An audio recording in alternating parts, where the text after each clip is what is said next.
우리가 지난주까지 사도행전 3장을 통해 안진뱅이가 걷게 된 기적을 보게 됐는데, 이 초대교회의 첫 번째 기적으로 인해서 베드로가 설교한 내용들을 3장에서 살펴보았습니다. 이 첫 번째 기적은 초대교회의 엄청난 놀라운 축복의 사건입니다.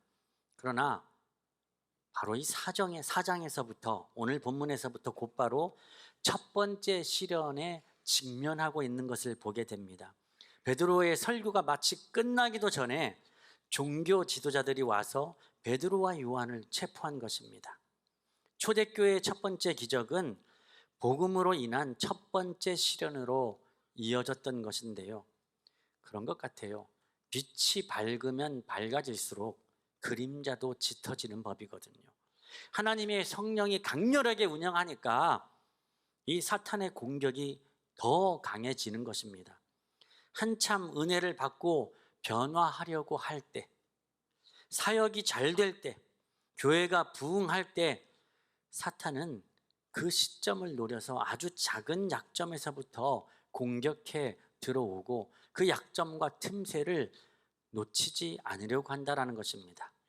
자, 그래서 오늘은요, 이 본문을 통해서 초대교회에 닥친 첫 번째 이 시련을 통해 우리가 깨달아야 할 은혜가 무엇인지를 한편 살펴보기를 원합니다. 첫 번째, 대적의 시련. 복음의 감격을 잃어버리면 종교인이 된다. 여러분, 복음의 감격을 잃어버리면 종교인이 됩니다.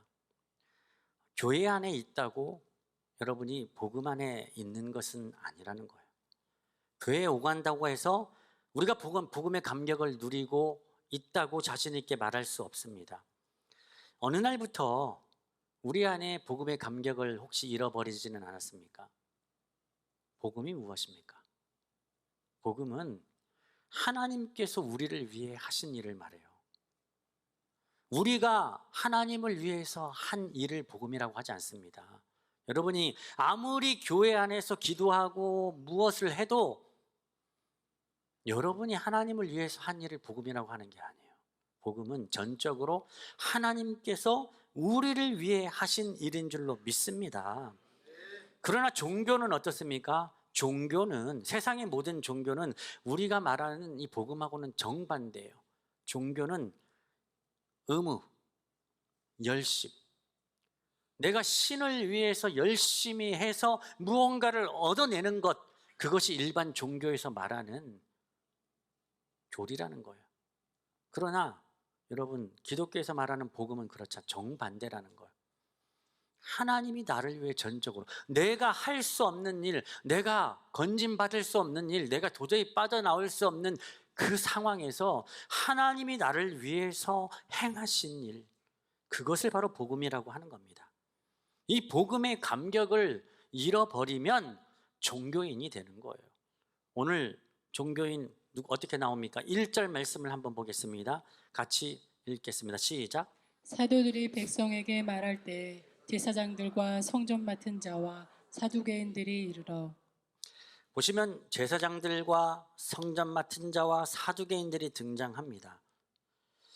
이 사람들은 다 가장 종교적이며 종교적인 일을 하고 있고 종교적인 지도자들입니다. 사실 이들이야말로 이 안진뱅이가 일어난 사건을 보고 기적을 보고 가장 기뻐하고 먼저 달려가서 찬양하며 기뻐해야 될 사람들인데 오히려 정반대, 복음의 반대적인 일을 하고 있다는 거예요.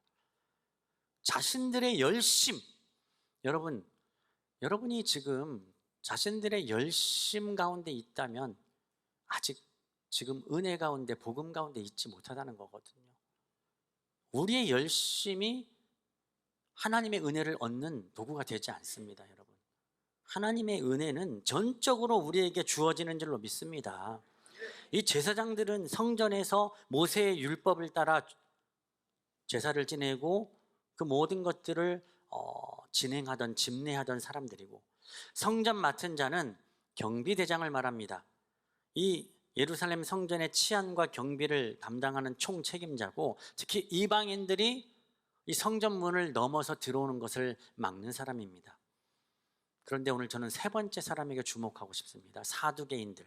사두개인들은 그 당시 대부분 높은 귀족들과 같은 높은 지위에 있는 사람들이고 유대교의 한 종파를 이루면서 당시 정치적이고 경제적인 실권을 장악하고 있던 사람들이에요. 사두개인들은요, 가장 큰 특징이 현실주의예요. 이분들은 내세를 믿지 않았어요. 천국, 지옥, 심판 아무것도 안 믿었습니다. 그분들은, 이 사람들은 어떻게 해요? 지금 이 땅에서 잘 먹고 잘 사는 것이 하나님이 주신 최고의 복이라고 현실주의 안에 갇혀서 살고 있다라는 거예요. 그러다 보니까 이 사람들은 이 로마 제국과 긴밀한 관계를 유지하면서 권력과 부와 그 모든 것들을 장악하고 기득권을 고수하기 시작했습니다. 그 기득권을 고수하니 어떻게 해요? 변화하려고 하지 않아요.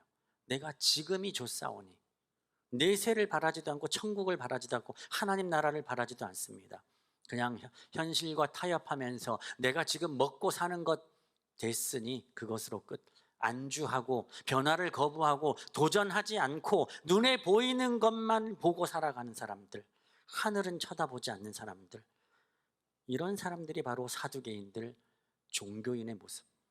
열심으로 살아가도 자기 열심만 위해서 살아가는 겁니다.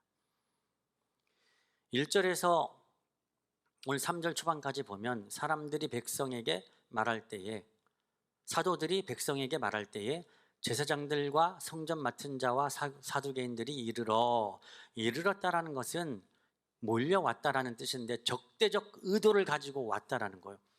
예수 안에 죽은 자의 부활이 있다고 백성을 가르치고 전함을 싫어하여. 원래 이 싫어하다는 말이 제일 먼저, 그러니까 원어에서는 가장 먼저 나와요. 싫어하여 먼저 나오는데 우리나라는 성경에서는 싫어하여가 뒤에 나왔죠. 그러니까 원어적으로 보면 굉장히 싫어했음을 강조했다라는 거예요.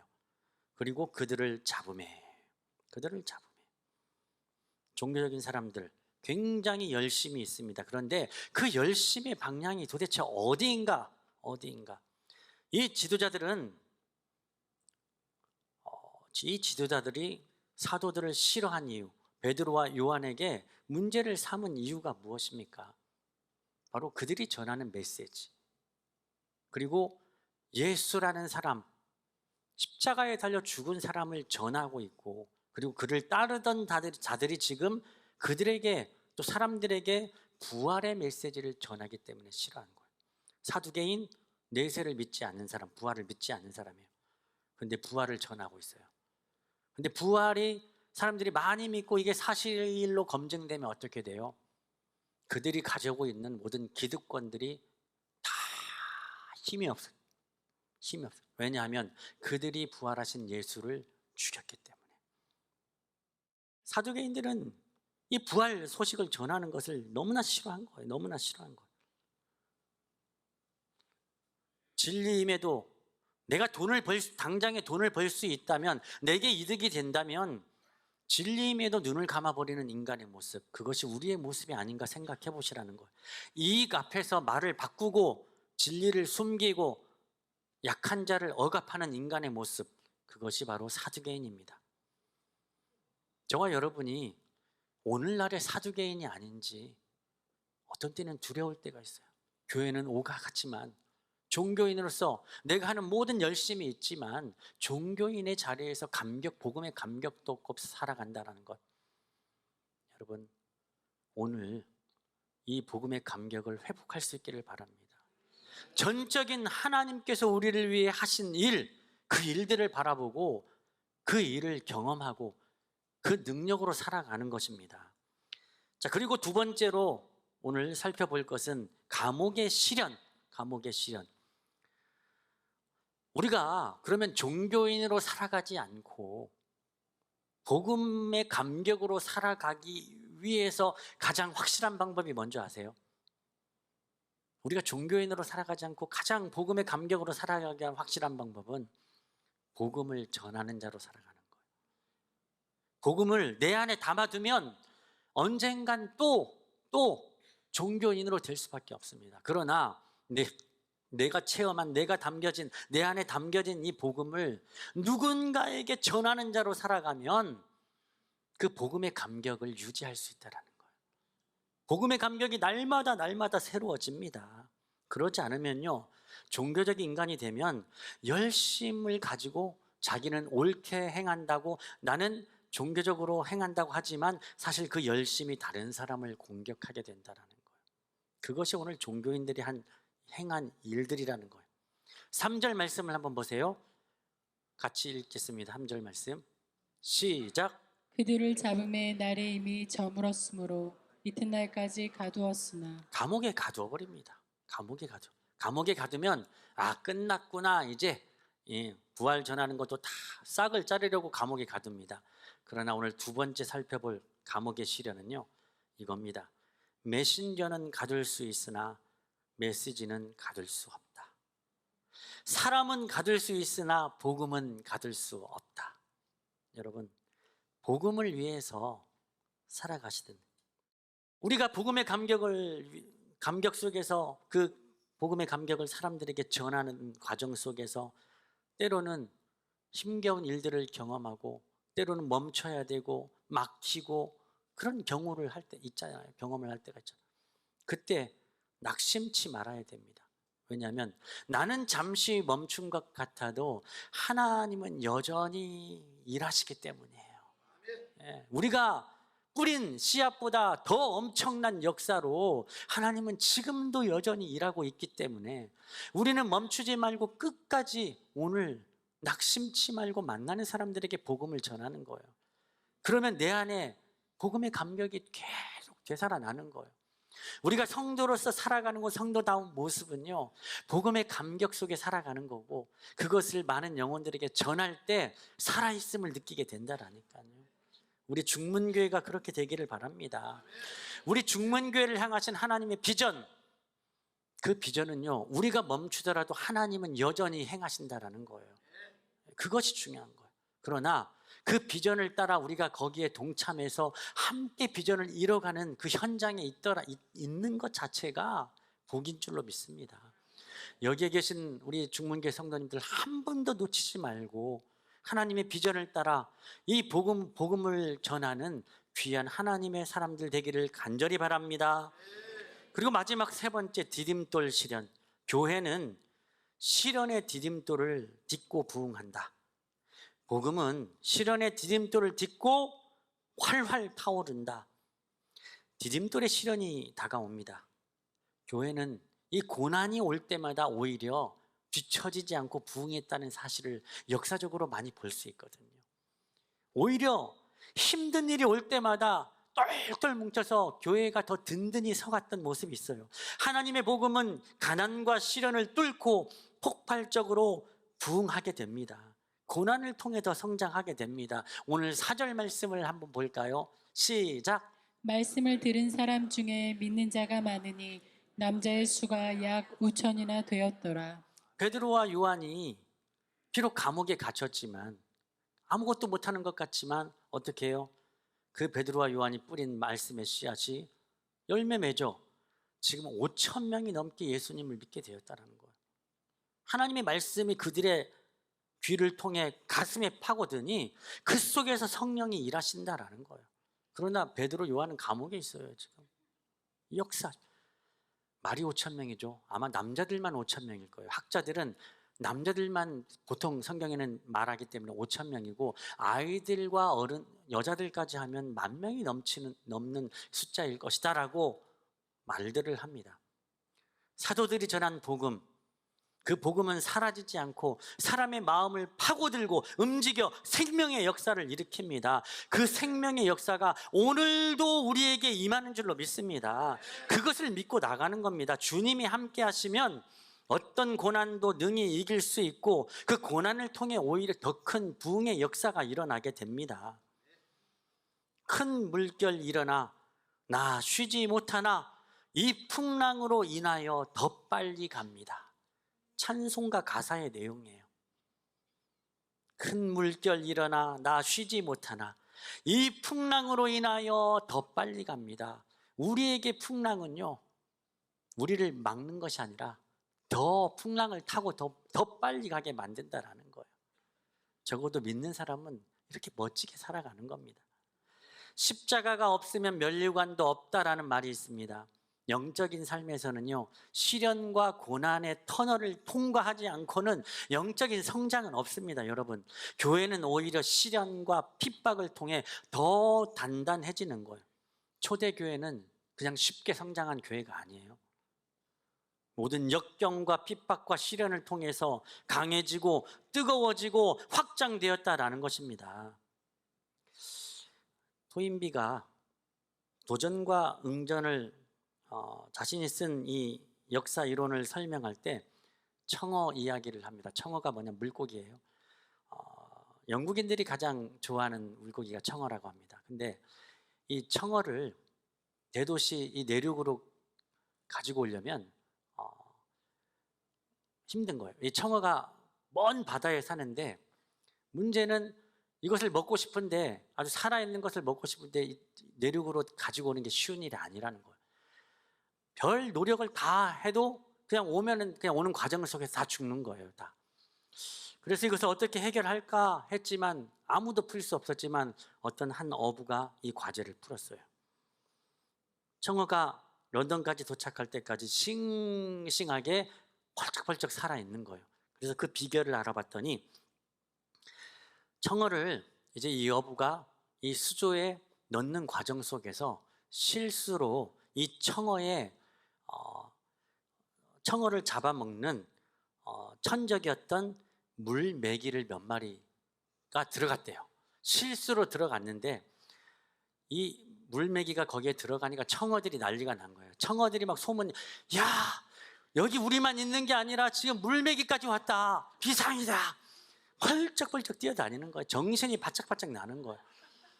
자기들만 있을 때는 다 긴장 풀고 있다가 다 죽었는데 이 물메기가 들어오는 순간부터 계속 도망다니고 물론 몇 마리는 잡아먹혔겠죠. 그런데 계속 도망가면서 그 내륙까지 안전하게 살아있는 것을 먹을 수 있었다라는 거예요. 그것을 설명합니다.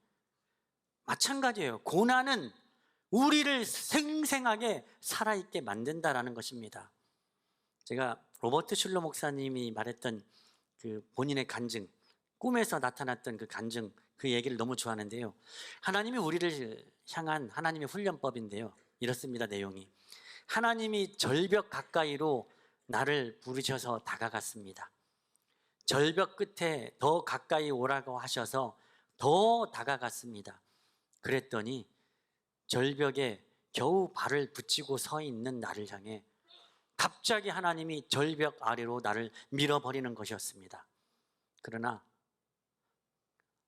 물론 나는 그 절벽 아래로 떨어졌습니다. 그러나 나는 그때까지 내가 날 수 있다는 것을 몰랐습니다. 그 고난을 통해서 나에게 날개가 있다는 사실을 깨닫게 되었습니다. 여러분, 우리가 고난의 순간, 고난의 그 절벽에서 떨어지기 전에는 내 안에 복음의 능력의 날개가 있는 것을 모른다고요. 그냥 오늘 내게 준 문제 하나 해결하면 되고 이것이 잘 살아가는 것 같은데 그 고난의 절벽에서 떨어지는 순간 내 등에 날개가 펄떡펄떡. 고난은 우리를 넘어뜨리는 것이 아니라 우리를 더 강하게 하고 우리 안에서 일하시는 하나님을 보게 하는 줄로 믿습니다. 오늘 저와 여러분이 그렇게 되기를 바라는데, 태풍이 불면요, 모든 새들은 태풍을 피해서 다 숨거나 다 태풍 반대 방향으로 다 날아간다고 합니다.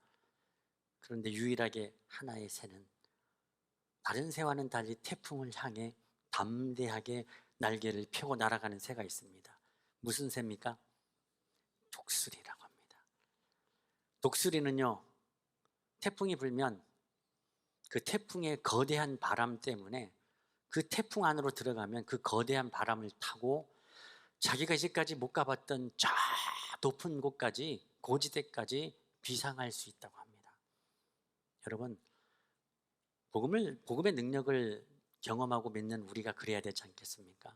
고난의 폭풍이 우리에게 오면 우리는 그것을 피해 달아날 것이 아니라 독수리처럼 이야, 이번 이 고난을 통해서 우리가 이 성령의 바람을 타고 내가 한 번도 가보지 못했던 높은 곳까지 비상할 기회다 라고 나아가는 것이 바로 성도의 모습인 줄로 믿습니다.